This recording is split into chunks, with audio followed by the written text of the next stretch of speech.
Hi guys, Cassie here.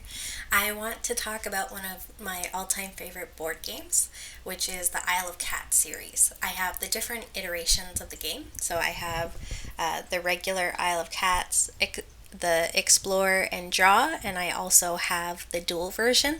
They all have their own strengths and weaknesses.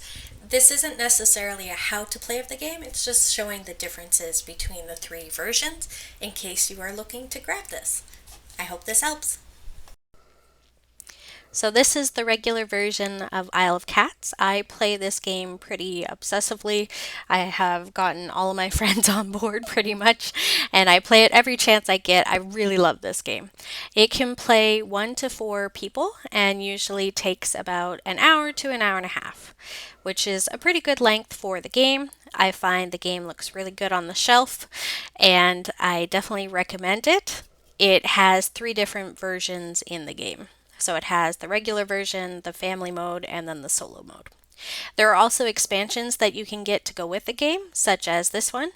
The original game is a bit more expensive. It's about $65 to $70, and the expansions are between 25 and 30, and that's in Canadian dollars, so probably cheaper elsewhere. Also, the price will probably fluctuate. I know board games are about to become more expensive, but in any case, that's roughly what I paid for these games when I first got them. The kittens, I find, make this particular expansion more than worth it. I love the kittens. The beasts are okay. I've played with the beasts a few times. There's also another part of this expansion that includes like basically advanced difficulty, and I haven't played with that yet. But I still have found it worth it. Then there's the late arrivals. With my group of friends, the late arrivals is pretty much necessary because it takes the original game from being 4 player to 6 player.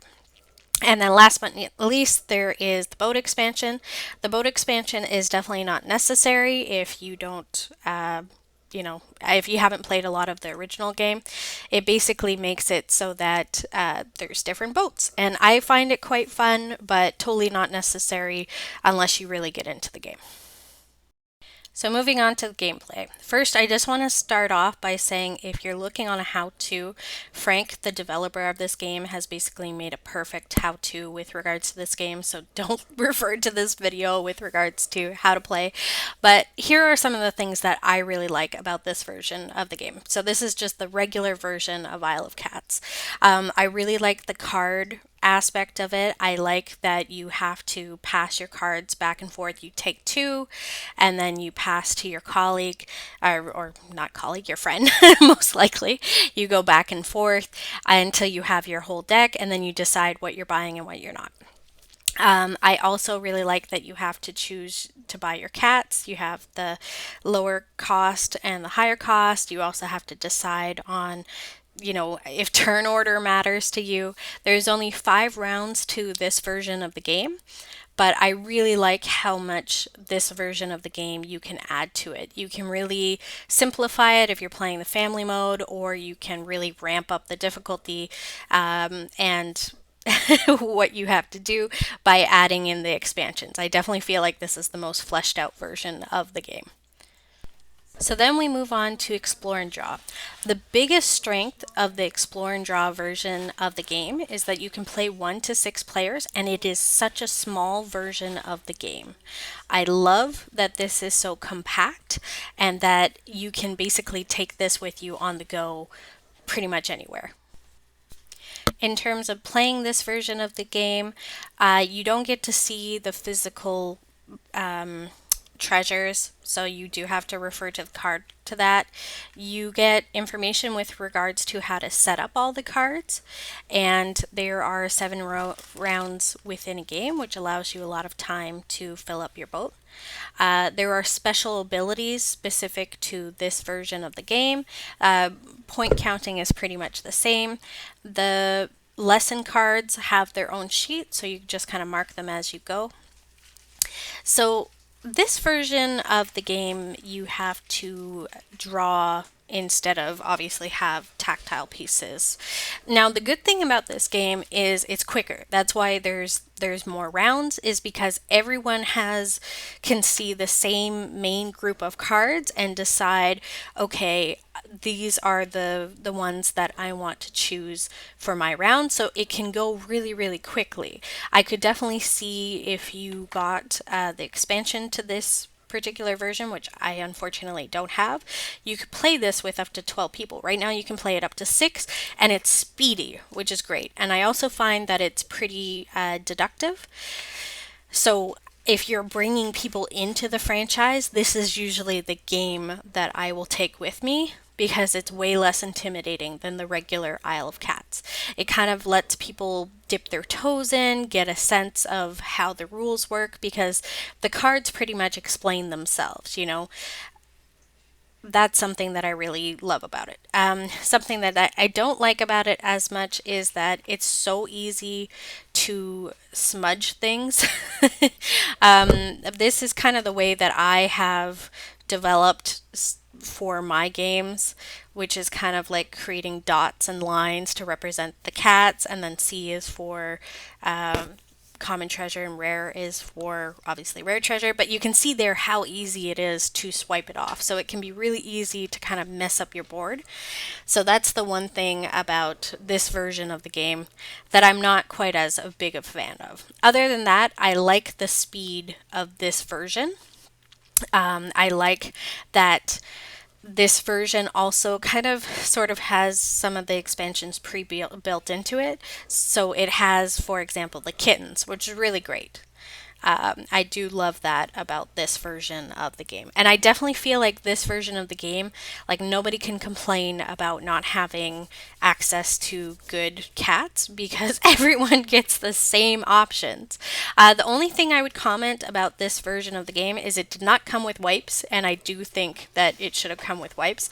I just stole those from a Telestration game, which worked out. Last but certainly not least is the Duel version. It is very compact, very tiny, and it looks perfect on a shelf. It was pretty much exactly what I hoped for in a Duel version of this game. So we have this version of the game, which is the Duel version. So first thing is, there isn't the Vesh's boat tracker like there is in the other versions. Instead, you have these pieces that you just put back into the bag to show what turn it is. You also still have fish, but they're not used to buy cats. They are now used to do special actions, which is cool. The special actions allow you to do stuff like extra movements or grab extra items, which is great. In terms of getting the cats and getting the cards, you do that by basically moving 2 spaces and then taking a cat or a card that you've moved on. You go back and forth until basically it's all cleared, and then you put a cat back in the bag, and then you continue on. What I really love about this version of the game is that it gives everyone the same opportunity to see the cards, and they're very teeny tiny, which is fun. And it's just a really different version of the game. I didn't expect them to make the Duel version so different, but I quite like it. And it's really short. It's only 30 minutes, which is great. So, my final thoughts with regards to the 3 different games. Firstly, I want to say I love how each one brings their own difference, their own strengths, their own benefits. I love that you can be a collector of this series, have all 3 games, and whip them out for different situations. So the Duel version is only 30 minutes long, great for short sessions. The Explorer version is about 45 minutes, and the regular version is, like I said earlier, about an hour to an hour and a half. The regular Isle of Cats can play 1 to 4, but with an expansion can play up to 6. Explore and Draw can play up to 6 to begin with, and then the Duel version obviously can only play with 2 people. That is probably the biggest downside to the Duel version, because I love the Duel version of the game. I think it is fantastic. I think it is new. I think it is different. I wish I could play it with more people, but because it's only 2 people, that does limit who I can play with, but the fact that it's only half an hour is really great. Means that sometimes I can play it over lunchtime, which is a lot of fun. So yeah, they all have their strengths. I'd say Duel, what I like best about the Duel version is that it's short and there's still the tactile pieces, even though it's a much smaller game. For the explore and draw, I really like that it's super portable. I really like that you can play with 6 people to begin with. I like how speedy the rounds are. The things I don't like are how easy it is to wipe your board because, sometimes you will forget what you put there and then it's a bit of a nightmare with regards to that. But as long as you're really careful with the board, that can be avoided. I miss the tactile pieces when I play with Explore and Draw, though. And then the regular Isle of Cats. I think the only downside for me for the regular Isle of Cats is just the cost. Like, I feel like when I whip out the entire series of Isle of Cats and I can say, like, the dual version and the Explore and Draw, in Canadian dollars, they're both under like $40. I believe the dual version I paid like 35 and the Explore version I paid like 32. So those are like so approachable. I can say, "Hey, if you want an entry to series, this one if you're playing with 2, this one if you're playing with up to 6." But then I'm like, "Ooh, I got this big bad boy game." And then I have all of these expansions which aren't all necessary, but they're great. Like, I love how much you can add to the original game. I feel like it has the most potential to be built upon. The other versions, obviously, they're self-contained, so you're not going to necessarily do an expansion of those. But yeah, so that's the only downside that I find with regards to the big box version is that it's a bigger time commitment and it's more expensive. But personally, I love it, and I love that all 3 versions of this game are a little bit unique in their own ways, and that's why I'm happy to have all 3 versions. I hope this has helped anyone that might have been on the fence about, what might be best for their group, and I hope you guys all have a good day. Toodles!